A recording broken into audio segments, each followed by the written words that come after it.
What do you do when you have no hope? You just feel so stuck and maybe out of control of your life and your emotions, and you just don't see any future for anything different. That is a really hard place to be. And that's where a lot of our clients are when they come to us when they start therapy. That place of feeling just absolutely stuck. I've tried everything, I've tried my hardest, and I still can't seem to create change. Well, I want you to remind you of something called neuroplasticity, which is a long word to say things will and can change. Nothing stays the same. Our brain has the ability to change and grow, create new neural pathways. Now, that might not feel like particularly encouraging in the midst of frustration or discouragement, but if you can remember that we can't see out of our own perspective. So when we're in the mud puddle, it's really hard, sometimes impossible to see anything outside of the mud puddle. But what you can do in those times or when you're in the mud puddle to continue that metaphor, you can remind yourself that it's common to not be able to see outside of your perspective. And that doesn't mean that there isn't something outside of the mud puddle. Just because you can't see it, and also just because you can't believe it, doesn't mean it's not possible.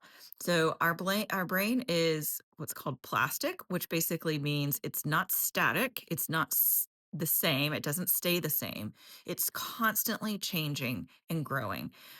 When you were born, you didn't know how to speak any languages, right? And yet you are now more or less, sometimes I'm less fluent in my native language, right? So our brains don't stop learning and gathering information and changing. And so just because you are feeling stuck doesn't mean you will be stuck um, continually. So remember neuroplasticity when you're feeling hopeless and remind yourself that your brain absolutely does change and can continue to change throughout your entire life.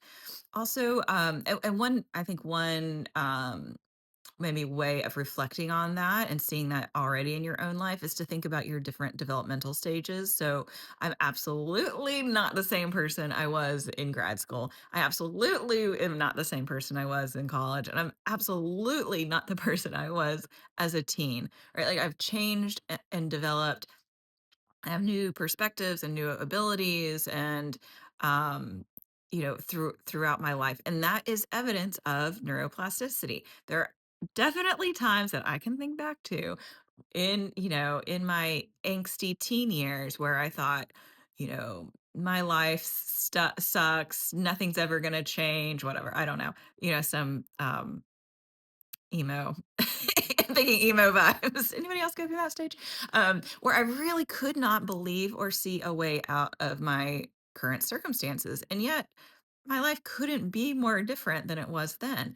That's evidence of neuroplasticity. So just because, and I do actually do this for myself as well. When I am stuck, I do remind myself that just because I can't see it or believe it right now does not mean it's not possible, and that a huge change won't be happening. Sometimes just around the corner.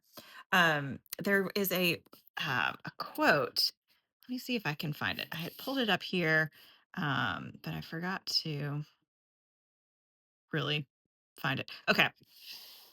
Um, it's be patient towards all that is unsolved in your heart and try to love the questions themselves. Live the questions now. Um, perhaps you will then gradually, without noticing it, live along some distant day into the answer. Basically, what he's getting at there is to be patient with yourself, be patient in the unknowing, be patient in the gray, and really enjoy the journey. You're on the journey. You can't ever be static. Or that's just not how our brains are designed. Change has to and will occur. And just because you're in the mud puddle does not mean you will not be on the mountaintop again. So I wanted to send that little bit of encouragement to remember that your brain is plastic, even though that sounds weird. It's good news and it's a reason to hope.